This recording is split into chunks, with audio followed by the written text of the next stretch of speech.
साथी मायूस न थी तू, जिंदा दिल थी जग में जी तू, गम ही वेंदा गुजरी, दुख सब वेंदा विसरी, दुख सब वेंदा विसरी। डॉक्टर पिंजानी साहब, तव्हांखे मां वेलकम कयां थो इंडिया विजन जे वेब स्टूडियो जे अंदरि। जय झूलेलाल। जय झूलेलाल। सर, दर्शक पुछणु चाहींदा त NCPSL छा आहे? NCPSL मां ॿुधाइणु चाहींदुमि कि हिन जो फुल फॉर्म जेको आहे that is national council for promotion of Sindhi language. इहो डिपार्टमेंट HRD मिनिस्ट्रीअ जे अंदरि ईंदो आहे ऐं हिन डिपार्टमेंट जी स्थापना इन करे कई हुई कि जॾहिं असांजा जेके स्टेट्स जेको लैंग्वेज जे बेसिस ते ठही रहिया हुआ 1956 में, त हुन टाइम इहो फील कयो वियो कि सिंधी जेका कम्युनिटी आहे उनजो को पंहिंजो स्टेट कान्हे, त उनजी सिंधी कम्युनिटी जी सिंधी भाषा जे प्रमोशन ऐं प्रोपोगेशन लाइ हिकु डिपार्टमेंट गवर्नमेंट ऑफ इंडिया जो हुअणु घुरिजे। ऐं 1994 में इन काउंसिल जी स्थापना थी ऐं जंहिंजो मेन मक़सदु आहे कि उनजो प्रमोशन ऐं प्रोपोगेशन करणु, प्लस जेके स्टेट अकेडमीज़ आहिनि, सिंधी अकेडमीज़ आहिनि, उन सां कोऑर्डिनेट करणु ऐं कोऑर्डिनेट करे सॼे इंडिया में प्रोग्राम्स के ऑर्गेनाइज़ करणु for the promotion of Sindhi language. ऐं इन खां सवाइ वर्कशॉप बि ऑर्गेनाइज़ करणु ऐं ॿियो इन खां सवाइ जेका आहे टेक्निकल लैंग्वेज जेका आहे उन लाइ सिंधी वर्ड्स ॻोल्हे करे टेक्नोलॉजिकल डिपार्टमेंट खे असां सजेस्ट कंदासीं ऐं सिंधियुनि जे वेलफेयर लाइ, उन्हनि जे डेवलपमेंट लाइ छा स्कीम्स हुअणु घुरिजनि, उन्हनि लाइ असां हिकिड़ो एडवाइज़री काउंसिल टाइप आहियूं। तव्हांजी एजुकेशन किथां थी, तव्हां किथे जा हुआ, तव्हांजे बारे में कुझु बैकग्राउंड ॿुधाईंदा असांजे व्यूअर्स खे? बैकग्राउंड बेसिकली जेका मुंहिंजी फैमिली आहे उहा अकेडमिक साइड जी हिकिड़ी फैमिली आहे ऐं मुंहिंजा 4 फादर्स जेके हूंदा हुआ, चाहे मुंहिंजो परॾाॾो हो चाहे मुंहिंजो ॾाॾो हो, पाकिस्तान जे हैदराबाद सां उन्हनि जो रिलेशन हूंदो हो ऐं 1947 में जॾहिं माइग्रेट थी आया त अजमेर में सेटल थिया ऐं मुंहिंजो जनमु जेको आहे अजमेर में ही थियल आहे। 11हें दर्जे तक जी पढ़ाई जेका आहे, जंहिंखे असां हायर सेकेंडरी चवंदा हुआसीं, उहा हायर सेकेंडरी पढ़ाई अजमेर मां सिंधी स्कूल, हिकिड़ो आदर्श सिंधी स्कूल आहे, उतां कयल हो, मिस्टर टिलवाणी साहब जो स्कूल हूंदो हो ऐं उहो काफ़ी फेमस हो सिंधी लैंग्वेज जे प्रमोशन लाइ उहो स्कूल। उतां पढ़ाई कई आहे। उन खां पोइ छाकाणि मुंहिंजो फादर जेको आहे पॉलिटेक्निक कॉलेज में प्रिंसिपल हूंदो, तॾहिं हुननि जो ट्रांसफर जॾहिं कोटा थियो तॾहिं मां उतां BSc कई। BSc करण खां पोइ जेको आहे वरी मुंहिंजे फादर जो ट्रांसफर भरतपुर थियो, उते MSc मां जॉइन कई। इन बिटवीन मूंखे लॻो कि इंडियन सिविल सर्विसिस लाइ तयारी करणु घुरिजे ऐं उन सिविल सर्विसिस जी तयारीअ लाइ मूंखे दिल्लीअ में 1 साल मां तयारी कई पर अनफॉर्चुनेटली जेका सक्सेस मिलणु घुरिजे उहा सक्सेस न मिली सघी ऐं इन करे जॾहिं मुंहिंजो फादर वापसि उदयपुर ट्रांसफर थिया त उते मां MA सोशलॉजी में जॉइन कई ऐं MA करण वक़्तु असांजे इंडिया में हिकिड़ो एग्ज़ाम थींदो आहे, national eligibility test for lectureship. उहो एग्ज़ाम MA फाइनल करण वक़्तु मां पास करे छॾियो ऐं 91 खां पोइ मां जेको आहे कॉलेज में लेक्चरर मुंहिंजो कैरियर स्टार्ट कयो ऐं लॻभॻि 2018 ताईं मां जेको आहे उते लेक्चरर रहियुमि। उन खां पोइ मिनिस्ट्रीअ में डायरेक्टर जी वैकेंसी निकिती हुई, उन वैकेंसीअ जे अगेंस्ट में मुंहिंजो सिलेक्शन थियो ऐं उन खां पोइ मां डेपुटेशन ते गवर्नमेंट ऑफ राजस्थान जे तरफ़ां भारत सरकार वटि वियुमि ऐं हींअर 5 सालनि जे डेपुटेशन पीरियड ताईं मुंहिंजो एक्सटेंशन थी करे कमु करे सघां थो मां उते। इन NCPSL सिंधी कम्युनिटी लाइ छा कयो आहे? बेसिकली असां जेको मां तव्हांखे चयो कि असांजो मेन कमु जेको आहे उहो सिंधी लैंग्वेज जो प्रमोशन ऐं प्रोपोगेशन आहे जेको आहे ऐं उनजे अंदरि असां वटि 5 स्कीम्स आहिनि गवर्नमेंट ऑफ इंडिया जूं एप्रूव्ड स्कीम्स आहिनि। उन स्कीम लाइ जेको आहे जेके बि असां कमु कंदासीं उन लाइ हिकिड़ो एडवाइज़री बोर्ड ठहियल आहे। उन काउंसिल में मुंहिंजी काउंसिल में क़रीबन 20 नॉमिनेटेड मेंबर्स आहिनि जेके सॼे भारत मां नॉमिनेट कया वेंदा आहिनि ऐं हुन में हिकु वाइस चेयरमैन जो पद बि आहे, उहो बि नॉमिनेट कयो वेंदो आहे। मिनिस्टर साहब जेके हूंदा आहिनि HRD minister government of India, उहे मुंहिंजा चेयरमैन हूंदा आहिनि। त हिन एडवाइज़री बोर्ड जी सलाह सां असां जेको आहे दिसंबर जे महीने में हिकु एडवर्टाइज़मेंट कॉल कंदा आहियूं ऐं उन जे अंदरि प्रपोज़ल्स कॉल कंदा आहियूं। उहे प्रपोज़ल्स जेके आहिनि उहे सभु सॼे सब कमेटीज़ में वेंदा आहिनि। उन जी रेस्पेक्टिव जेके कमेटीज़ हूंदियूं आहिनि, जीअं असांजी हिकिड़ी कमेटी आहे सिंधी लैंग्वेज लर्निंग स्कीम। त इहा सिंधी लैंग्वेज लर्निंग स्कीम जे अंदरि सॼे भारत में असां सिंधी भाषा सेखारण लाइ 3 कोर्स अप्रूव करे रखिया आहिनि, जंहिंमें सर्टिफिकेट कोर्स आहे, डिप्लोमा कोर्स आहे ऐं एडवांस डिप्लोमा कोर्स आहे। इन टिनी जो ड्यूरेशन 3 महीना असां रखियो आहे ऐं इहे सॼे भारत में असां क्लासिस हलाईंदा आहियूं। ऐं हिन दफ़े जेको आहे 1920 में असां वटि पूरे भारत में 10,000 ॿार रजिस्टर्ड हुआ जिन खे असां Sindhi certificate diploma advance diploma course करायो। तव्हां ऑस्ट्रिया बि विया, doctor Pinjani will go to Austria, Ajmer जी न्यूज़पेपर चए थो। ऐं तंहिंखां पोइ ही बी कटिंग आहे, पिंजानी सेमिनार में भाग लेने के लिए भी आना जाएंगे। इन बारे में कुछ ॿुधाईंदा तव्हां? बेसिकली मां सोशलॉजी जो माण्हू आहियां जेको, थोरो हुन जो बैकग्राउंड बि ॿुधाइणु चाहींदुमि मां कि जॾहिं MA सोशलॉजी में कई, हुन खां पोइ वरी PhD सोशलॉजी में राजस्थान में सोशलॉजी असिस्टेंट प्रोफेसर जे रूप में थियो जेको आहे एसोसिएशन ठहियल आहे। ऐं उनजो मां RC13 उन में रिसर्च कमेटियूं ठहियल आहिनि, उन में 32 रिसर्च कमेटियूं ठहियल आहिनि। उन में RC13 जेका आहे उहा लेज़र एंड टूरिज़म जे बारे में आहे। उन कमेटीअ जो एग्जीक्यूटिव मेंबर आहियां मां। ऐं हर ॿिए साल असांजूं इंटरनेशनल लेवल ते कॉन्फ्रेंसिस थींदियूं आहिनि ऐं उन में असां पार्टिसिपेट कंदा आहियूं। 2014 में असांजो हिकिड़ो सीनियर कलीग हो मिस्टर IP मोदी, उन्हनि जो नालो मां वठणु चाहींदुमि जेको आहे, ऐं उन्हनि जे मोटिवेशन सां जेको आहे इंटरनेशनल सेमिनार अटेंड करण मां स्टार्ट कया। त 2014 में जापान में जेको आहे सेमिनार अटेंड कयो।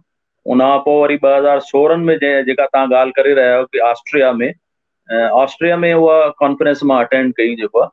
ऐं बेसिकली जेको मुंहिंजो फील्ड आहे लेज़र एंड फैमिली स्पिरिचुअलिज़म रिलीजन, इहो मुंहिंजो एरिया ऑफ रिसर्च आहे ऐं उन ते मुंहिंजो पेपर उते प्रेज़ेंट कयो वियो ऑस्ट्रिया वियाने जे अंदरि। If we don't tell our voice, no one else will. इन जे बारे में कुछ ॿुधाईंदा तव्हां? बेसिकली न केवल सिंधी भाषा जो प्रचार प्रसार करणो आहे, बल्कि मां सम्झंदो आहियां कि कंहिं बि क़ौम जी सुञाणप उन जी संस्कृति सां थींदी आहे, ट्रेडिशन सां थींदी आहे, वैल्यूज़ सां थींदी आहे ऐं उनजे लिटरेचर सां उनजी आइडेंटिफिकेशन थींदी आहे। त मां जेको आहे असां सम्झूं था कि असांजे जेके ॿार आहिनि उन ॿारनि खे असांजी संस्कृतीअ जी ॼाण ॾियणु घुरिजे, उन्हनि खे ॿुधाइणु घुरिजे असांजो छा बैकग्राउंड आहे ऐं कंहिं बैकग्राउंड सां असां डेवलप थी करे हेसि ताईं हिन पोजीशन ते पहुता आहियूं। ऐं उन खां सवाइ इन ॻाल्हि जो चवणु इहो ई आहे कि असां अगरि न ॿुधाईंदासीं त ॿारनि खे केरु ॿुधाईंदो। त हर जनरेशन जो उहो फर्ज़ हूंदो आहे त पंहिंजी अचण वारी नेक्स्ट जनरेशन खे पंहिंजी कम्युनिटीअ जे बारे में, उनजे लिटरेचर जे बारे में ॼाण ॾे ऐं तीअं उहो सॼो नेक्स्ट जनरेशन में उहा शइ ट्रांसमिट थी सघे।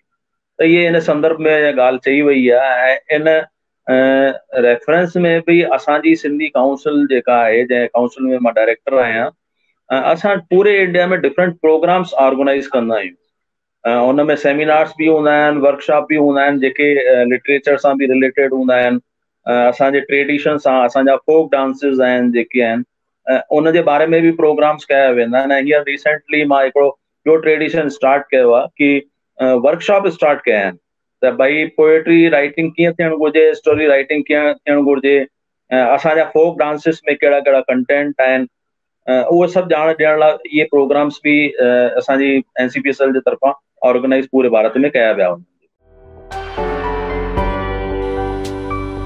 ग्लोबल सिंधीज, इस किताब को 2 हिस्सों में अभी तक प्रस्तुत किया जा चुका है, पार्ट 1 पार्ट 2। और दोनों जो पार्ट्स हैं इसे श्री राम जवाहनी जी ने लिखा है और बहुत मेहनत की है, लोगों को चुन चुन के सारे संसार से इकट्ठा किया है और आपके सामने पेश किया है। तो इसको मिस ना करिएगा, इसको ज़रूर पढ़िएगा। इन जे बारे में तव्हां कुझु ॿुधाईंदा? ग्लोबल सिंधी जेको किताब ग्लोबल सिंधी असांजे जेके राम जवाहराणी साहिब आहिनि, इहा किताब उन्हनि लिखी आहे ऐं इन जे बारे में जेके बि बिग डिग्निटरीज सिंधी समाज में आहिनि उन्हनि जा इंटरव्यूज़, उन्हनि जा कलेक्शंस, उन्हनि जा एक्सपीरियंसिस इन किताब जे अंदरि उन्हनि काफ़ी सुहिणे तरीक़े सां ॾिना आहिनि। जेको ऐं उन्हनि खे इन्हनि जी सेवाउनि लाइ जेको आहे NCPSL बि आइडेंटिफाई कयो आहे।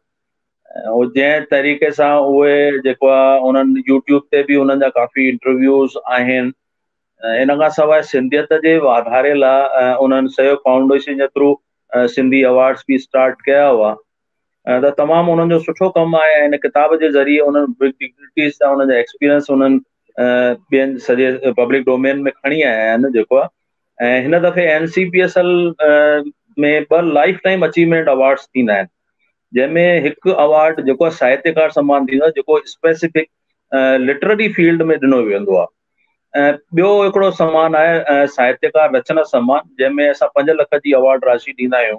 त राम जवाहराणी साहब खे हिन दफ़े साहित्यकार रचना सम्मान लाइ सेलेक्ट कयो वियो ऐं उन्हनि जी सिंधियत जे वाधारे लाइ, सिंधी भाषा जे वाधारे लाइ जेको कमु कयो आहे, उन्हनि जी सेवाउनि लाइ उन्हनि खे असां सम्मानित कयो आहे। 5 लख जो अवार्ड उन्हनि खे HRD मिनिस्ट्री, जेके असांजा मिनिस्टर साहब आहिनि डॉक्टर रमेश पोखरियाल, जेके उत्तराखंड जा चीफ मिनिस्टर बि रहिया आहिनि, उन्हनि इन नाले लाइ नॉमिनेट कयो उन्हनि जो। मां सम्झां थो उन्हनि जो तमामु सुहिणो कमु आहे। मूंखे लॻे थो कि मुंहिंजी फ्यूचर प्लानिंग्स में बि उन्हनि जो काफ़ी सहयोग रहंदो। मुंहिंजी रिसेंटली उन्हनि सां जान पहचान थी आहे। उन्हनि जी बुक्स जे बारे में जेको तव्हां ॿुधायो कि ग्लोबल सिंधी आहे या सिंधी सर्वेच आहे, उन जी ॼाण त मूंखे पहिरीं खां ई हुई, पर पर्सनली उन्हनि सां मिलण जो मौक़ो पहिरियों दफ़ो जॾहिं मां हींअर जय हिंद कॉलेज बॉम्बे में, जेको one of the renowned college आहे बॉम्बे जो, ऐं असांजा सिंधी ॿार उते काफ़ी पढ़ंदा आहिनि, उते मां हिकिड़ो ट्रेनिंग वर्कशॉप कयो। उन प्रोग्राम में तव्हां सां मिलण जो मौक़ो मिलियो ऐं इंटरेक्शन करण जो मौक़ो मिलियो ऐं तव्हांजी शख़्सियत ऐं तव्हां जेके कम समाज जे सिंधियत जे वाधारे लाइ कया आहिनि उन बारे में चङी ॼाण मिली। सिंधी कम्युनिटी में जेके माण्हू एक्टिव आहिनि उहे तव्हांखे पाण अप्रोच कंदा आहिनि कि तव्हां उन्हनि खे ॻोल्हे रहंदा आहियो? हाल फिलहाल त मां तव्हांखे जीअं ॿुधायो कि असां जेको आहे दिसंबर में असांजूं जेके बि स्कीम्स हूंदियूं आहिनि, असां पूरे इंडिया जा जेके न्यूज़ पेपर्स आहिनि, वॾा वॾा न्यूज़ पेपर आहिनि, चाहे वो सिंधी आहिनि, चाहे इंग्लिश आहिनि, चाहे हिंदी आहे, उन्हनि में उहे असां एडवर्टाइज़मेंट्स कढंदा आहियूं गवर्नमेंट ऑफ इंडिया जे तरफ़ां ऐं उन में प्रपोज़ल्स कॉल कंदा आहियूं। 2018 दिसंबर 27 तारीख़ मां हिन डिपार्टमेंट खे जॉइन कयो, लॻभॻि 1.25 साल 1.5 साल थियण वारो आहे। पहिरियों साल मुंहिंजी प्रायोरिटी इहा हुई कि मुंहिंजो जेको ऑफिस आहे उन जी वर्किंग खे मां रूटीन में खणी अचां, जेके बि उन जे अंदरि कमियूं आहिनि उन्हनि खे ठीकु कयां ऑफिस जे। ऐं उन खां पोइ मूंखे लॻो कि कुझु नवां इनिशिएटिव्स जेके मुंहिंजी सब कमिटीज़ में खणी अचणा आहिनि, मां खणी आयुमि। मां तव्हांखे ॿुधाइणु चाहींदुमि त कहिड़ा प्रपोज़ल्स हुआ जेके मां इनिशिएटिव हींअर स्टार्ट कया आहिनि, जंहिंमें सिंधी लर्न ऐप स्टार्ट करे रहियो आहियां, जंहिंमें देवनागरी ऐं सिंधी अरबी स्क्रिप्ट खणी आयो आहियां। उनजो ऐप जी तयारी हली रही आहे। उन में हिकिड़ो बॉम्बे में जॾहिं मां वियुमि तॾहिं मिस्टर कमल मीरचंदाणी हुआ, शायदि USA मां हुआ। उन्हनि जेको आहे हिकु सिंधीअ जी ॿी स्क्रिप्ट मूंखे जेको आहे, जंहिंखे उहो रोमनाइज़्ड सिंधी चवनि था, जेके असांजा ॿार न को सिंधी ॼाणनि था, न को हिंदी था ॼाणनि या देवनागरी नथा ॼाणनि, त उन्हनि लाइ रोमनाइज़्ड सिंधी उन्हनि डेवलप कई आहे ऐं उनखे बि मां कोशिशि कयां थो मुंहिंजे सिंधी लर्न ऐप में खणी अचां। उन खां पोइ कम्युनिटी रेडियो ऐप स्टार्ट करण जो बि प्रपोज़ल आहे, उन ते कमु स्टार्ट थी वियो आहे। देवनागरी लैंग्वेज जो स्टैंडर्डाइजेशन आहे, उनजो कमु बि स्टार्ट थी वियो आहे। त ईअं घणेई जेके आहिनि प्रपोज़ल्स जेके आहिनि खणी आयो आहे, इनिशिएटिव खयो आहियां, पर मूंखे लॻो कि इन सां कमु न हलंदो ऐं मूंखे पर्सनल डायलॉग जेको आहे समाज में विच में वञी करे करणो पवंदो ऐं जेके बि ऑर्गेनाइजेशन सॼे देश में अलॻि अलॻि शहरनि में कमु कनि वियूं, उन्हनि सां इंटरेक्शन करणो पवंदो।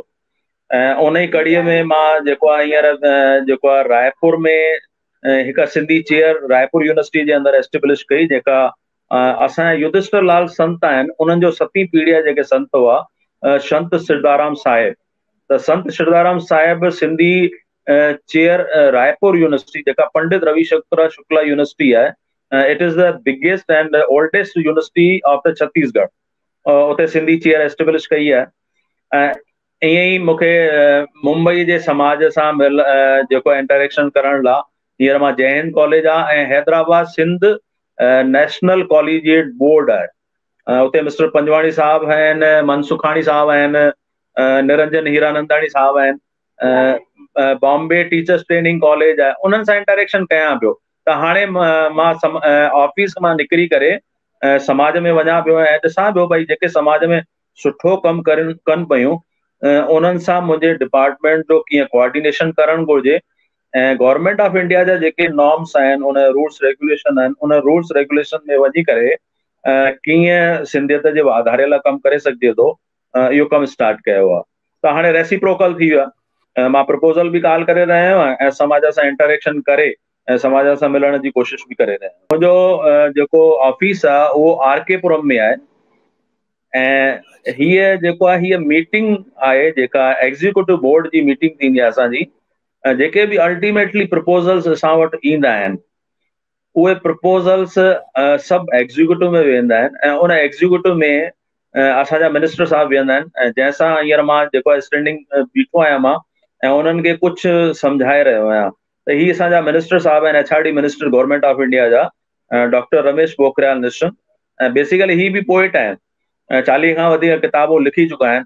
त उन्हनि खे एग्जीक्यूटिव बोर्ड जे अंदरि मीटिंग में कुझु जेको आहे जेके सम्झाइण जूं शयूं आहिनि, जेको कुझु ॿुधाइणो हूंदो आहे, इंफॉर्मेशन ॾियणी हूंदी आहे, उहो ॿुधाए रहियो आहियां। ऐं इहा 1 अक्टूबर 2019 ते इहा मीटिंग शास्त्री भवन में थी हुई। जेको हीअ स्लाइड असांजे मिनिस्टर ऑफ स्टेट आहे, जेके डॉक्टर रमेश पोखरियाल आहिनि उहे असांजा कैबिनेट मिनिस्टर आहिनि ऐं ही जेके आहिनि सज्जन जेके आहिनि इहे मिनिस्टर ऑफ स्टेट आहिनि असांजे HRD मिनिस्ट्रीअ जा। ऐं डॉक्टर संजय धोत्रे इन्हनि जो नालो आहे। ही इज़ वेरी सिंपल ऐं ॾाढो तमामु डाउन टू अर्थ इंसान आहे। ऐं मां हिकिड़ो लेह ऐं लद्दाख में कार्यक्रम कयो हो, त लेह ऐं लद्दाख कार्यक्रम में मिनिस्टर साहब खे मां उते कॉल कयो अचण लाइ, त उन्हनि उन टाइम पार्लियामेंट सेशन हली रहियो हो त इन करे उहे अची न सघिया हुआ। त ही मूवमेंट हो जेको मां तयारु करायो हो, उहो स्पेशली पर्सनली जेको असांजे प्रोटोकॉल में बि ईंदो आहे, त प्रोटोकॉल में मां मिनिस्टर ऑफ स्टेट सां मिलण वियो हुउमि ऐं इहा जेका स्मृति चिन्ह आहे इहो इन्हनि खे ॾिनो हो, मां उनजो फोटो आहे इहो।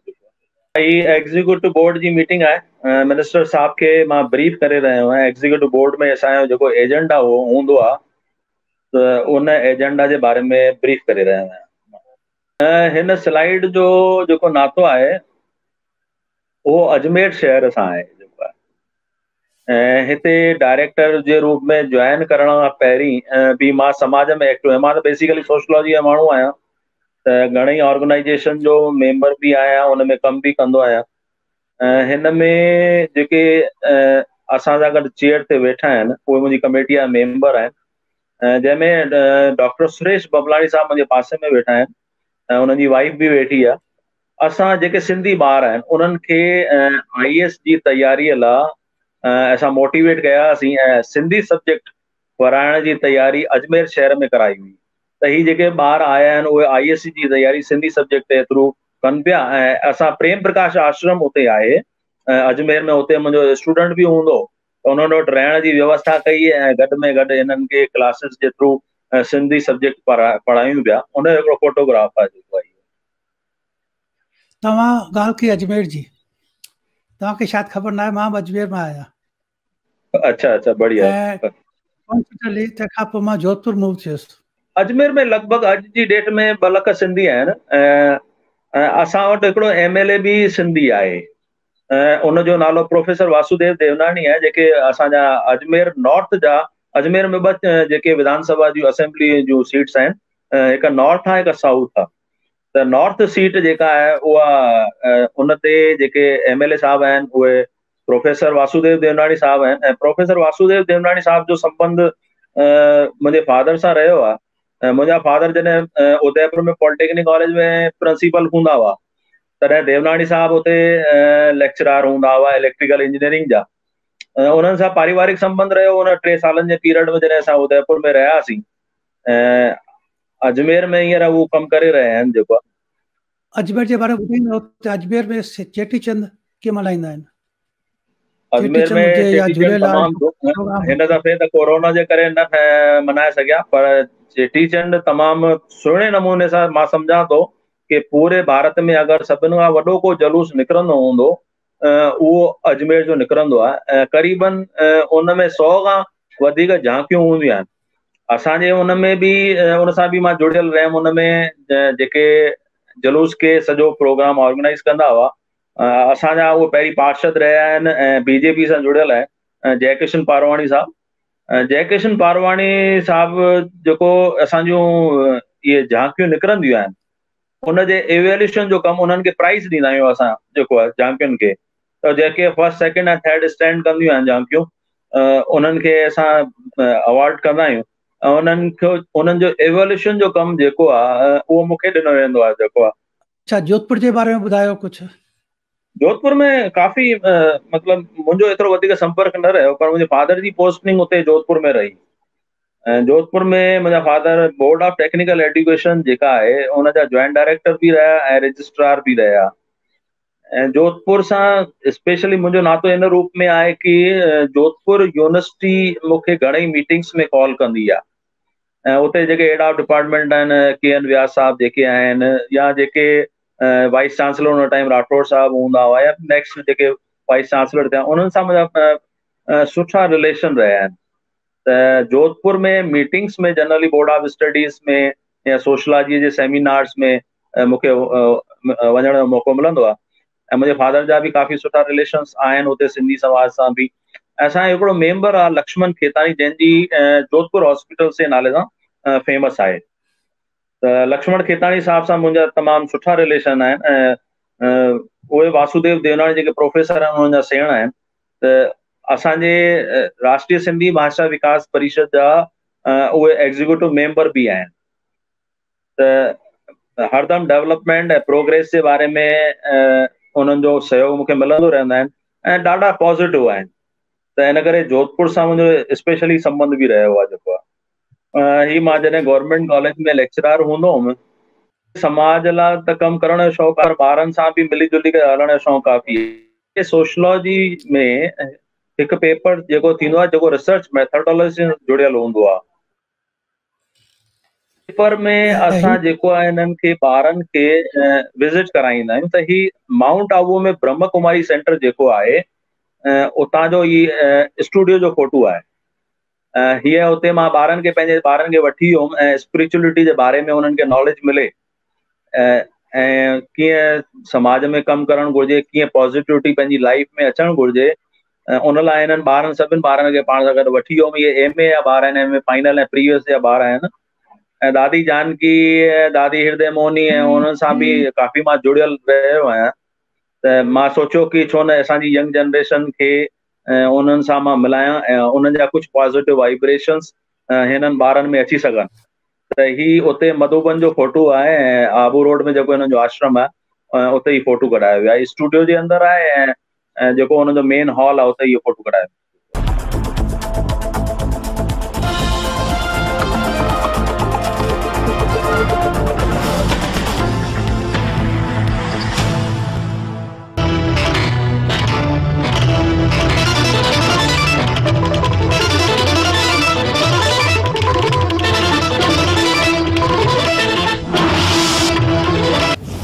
जय झूलेलाल, मां द्वीप चेतनानी, तव्हां ॿुधी रहिया आहियो सिंधी समाचार।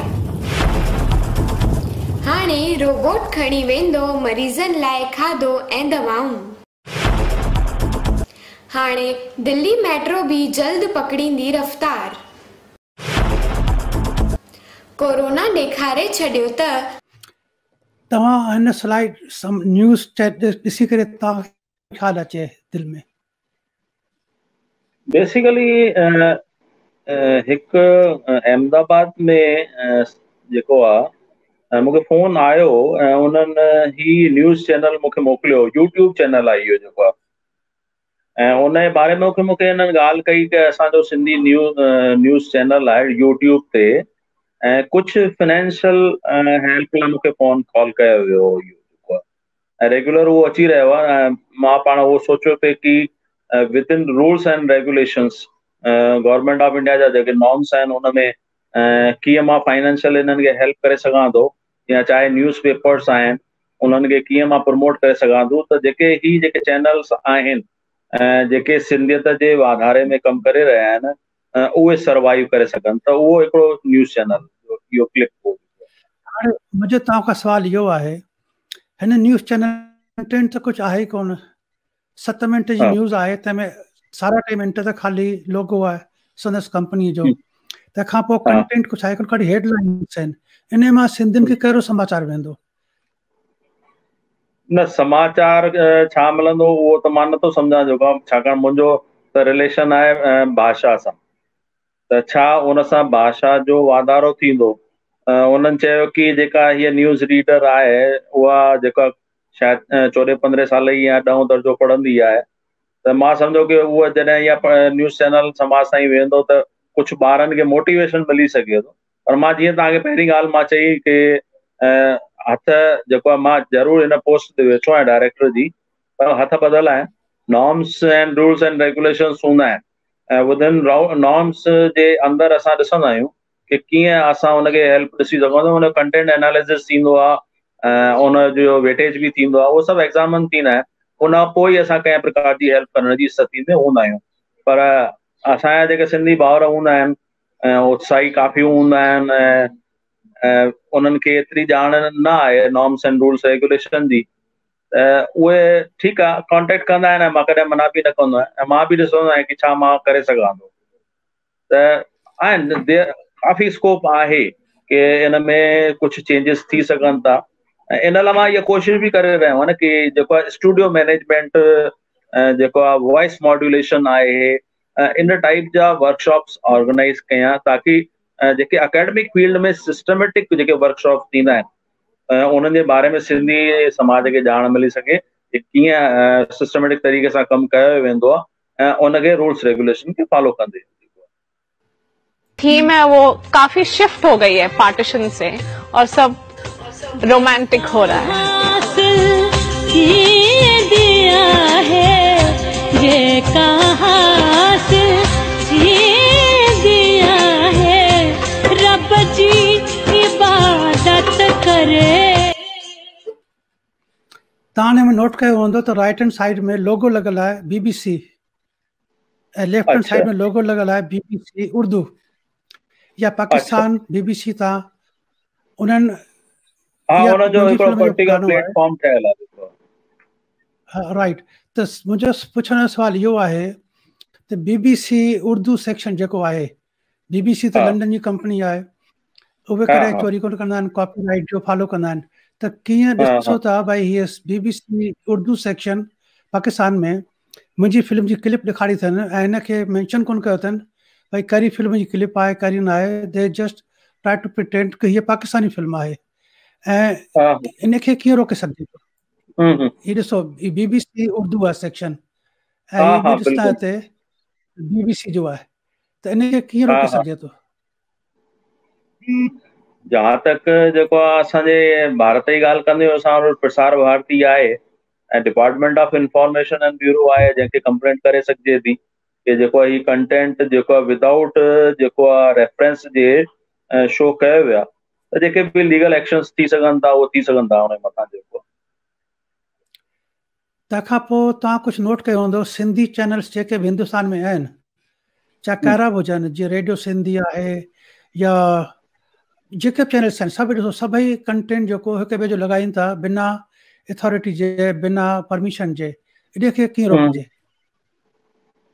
ये त कॉपीराइट जा अधिकार आहिनि, जेको आहे ॾिसो न अवेयरनेस आहे कान। मां तव्हांखे पहिरीं ॻाल्हि चई पे कि जेके बि असांजा जेके सेमिनार्स वर्कशॉप थियनि आहिनि हुननि खे नॉर्म्स जे बारे में पतो न आहे, ऐं जंहिं ॾींहं खां मां जॉइन कयो आहे मां त अकेडमिक फील्ड रहियो आहियां, छाकाणि फैमिली बि मुंहिंजी इन फील्ड में रही आहे, एडमिनिस्ट्रेशन में रही आहे। मां मुंहिंजी फैमिली जो टियों डायरेक्टर आहियां जेको, उन खां पहिरीं मुंहिंजे फादर बि बोर्ड ऑफ टेक्निकल एजुकेशन में जॉइंट डायरेक्टर आहियां, वरी मां डायरेक्टर आहियां। ऐं ब्रदर मुंहिंजो जेको वॾो आहे जो इंडियन इंजीनियरिंग सर्विसिस में आहे, उहो बि एडिशनल डायरेक्टर जनरल जेको आहे RDSO इंडियन रेलवेज़ में आहे। त असांखे नॉर्म्स रूल्स रेगुलेशन जे बारे में जानकारी आहे। असांखे पतो आहे कि जेके बि माण्हू वधीक पढ़ियल हूंदा आहिनि त उन्हनि खे वरी नॉर्म्स जो वधीक ध्यानु हूंदो आहे कि किथे असां उन्हनि नॉर्म्स खे वायोलेट न कयूं। पर असां वटि अनफॉर्चुनेटली एजुकेशन जो लेवल जेको सिंधी समाज में आहे उहो काफ़ी घटि आहे। न केवल उहे वायलेशन त रूल्स रेगुलेशन जो कनि था, पर उन्हनि खे पंहिंजे जेके उन्हनि जा जेके राइट्स आहिनि उन जे बारे में बि जानकारी कान्हे। त काफ़ी समाज में काफ़ी गुंजाइश आहे कि डेवलपमेंट कीअं थियणु घुरिजे, कीअं नॉर्म्स खे फॉलो करणु घुरिजे। लिंग्विस्टिक माइनॉरिटी आहिनि त लिंग्विस्टिक माइनॉरिटी जा छा राइट्स आहिनि, कीअं उन पंहिंजी जेके इंस्टीट्यूशन आहिनि उन में कीअं उनखे इम्प्लीमेंट कयूं। त इन बारे में जानकारी जो अभाव आहे, इन करे ही वायोलेट करे रहिया आहिनि। ऐं जॾहिं लीगल एक्शन्स थींदा आहिनि त पोइ हुन में प्रॉब्लम में अची वेंदा आहिनि। इन जे लाइ तव्हां कुझु नेक्स्ट सेमिनार में या किथे मेंशन कंदा जीअं कम्युनिटी खे ख़बर पए त भई कॉपीराइट वायलेशन न करणु खपे? हा हा बिल्कुलु बिल्कुलु। मां जीअं असां वटि ॾिसो बल्क परचेज जी स्कीम आहे, या पब्लिकेशन जी स्कीम्स आहिनि, या मुंहिंजो वेबसाइट आहे। त असां जॾहिं बि को जीअं बल्क परचेज में का किताब घुरी त असां चवंदा आहियूं कि इहे सॉफ्ट कॉपी में बि ॾियो। ऐं अगरि असां उहो बल्क परचेज में किताब परचेज कयो आहे त उन जी सॉफ्ट कॉपी बि असां परचेज कंदा आहियूं ऐं असां उन्हनि खे लिखंदा आहियूं कि तव्हां असांखे नो ऑब्जेक्शन सर्टिफिकेट ॾियो कि इहो कंटेंट असां पंहिंजे वेबसाइट ते अपलोड करे सघूं। त असां त हाणे जॾहिं इहे ॻाल्हियूं मां रखियूं आहिनि त काफ़ी विरोध बि आहे कि साहिबु अॼु ताईं त इहे ॻाल्हियूं असां ॿुधियूं न। जेको आहे तव्हां ई फॉर्म में बि असां वठो था, असांखे ISBN नंबर बुक ते हुअणु घुरिजे उहो बि वठो था।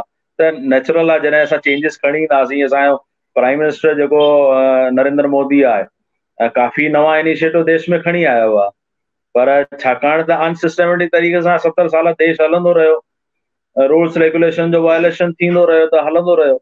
पर जॾहिं को हाणे प्राइम मिनिस्टर साहब आया आहिनि त रूल्स रेगुलेशन जॾहिं हू फॉलो कराइण जी कोशिशि कनि था त उन जो विरोध बि थिए थो। ऐं इन जो कारण त पतो ई आहे कि समाज में माण्हुनि जा पंहिंजा सेल्फ इंट्रेस्ट हूंदा आहिनि त उहे वायलेशन करण जी कोशिशि कंदा आहिनि ऐं उन्हनि खे प्रोवोक बि कंदा आहिनि जनता खे। त इहे प्रॉब्लम्स त आहिनि जेको। तव्हां भला हाणे सिंधी कम्युनिटी लाइ को मैसेज ॾियणु चाहींदा? सिंधी कम्युनिटी लाइ सभिनि खां वॾो मैसेज इहो आहे कि सिंधी कम्युनिटीअ खे यूनाइट थियण जी ज़रूरत आहे।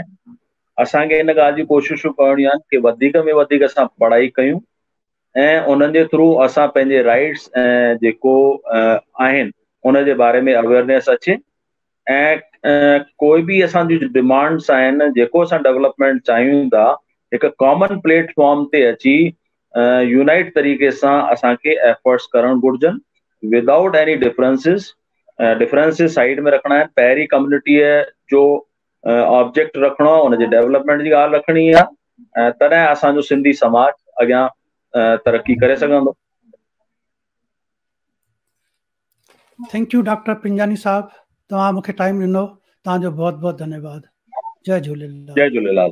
ऐं सभिनि भाउरनि खे, सिंधी भाउरनि में वर्ल्ड में जेके बि तव्हांजे हिन प्रोग्राम खे ॾिसी रहिया आहिनि, मां उन्हनि खे पंहिंजी शुभकामनाऊं थो ॾियां ऐं उन्हनि खे चवां थो कि सभु मिली करे समाज जी तरक़ीअ लाइ कमु कनि।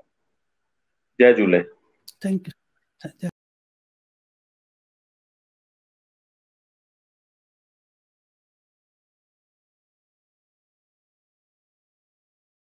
बसि सिंधी समाज अगरि पूरे वर्ल्ड में मिली करे कमु करे मूंखे त उन ॻाल्हि जी ख़ुशी थींदी। ऐं NCPSL छा करे सघे थी उहो बि तव्हां पंहिंजी राय ॾियणु चाहींदा त तव्हां मुंहिंजी NCPSL जी हिकिड़ी वेबसाइट आहे उन ते तव्हां ॾिसंदा छा छा स्कीम्स आहिनि ऐं मुंहिंजी ईमेल आहे ncpsl.billy@gmail.com। उन ते तव्हां जेको आहे पंहिंजा सजेशन्स मोकिले सघंदा। ऐं अगरि का ॻाल्हि लॻे थो तव्हांखे कि डिपार्टमेंट जे थ्रू न ॾियणी आहे मूंखे पर्सनल तव्हांखे शेयर करणी आहे, त मुंहिंजो ईमेल आहे pratappinjani@yahoo.in ऐं मोबाइल नंबर तव्हांखे आहे, तव्हां चाहियो त हुनखे मोबाइल नंबर खे पंहिंजे स्क्रीन ते डिस्प्ले करे सघो था। ऐं मूंखे ख़ुशी थींदी कि सॼे वर्ल्ड जे सिंधी समाज सां जुड़ां ऐं सिंधी समाज खे अगरि मुंहिंजी कुझु सर्विसिस जी ज़रूरत हुजनि त मां पंहिंजी सर्विसिस ॾियण में ख़ुशी महसूसु कंदुमि।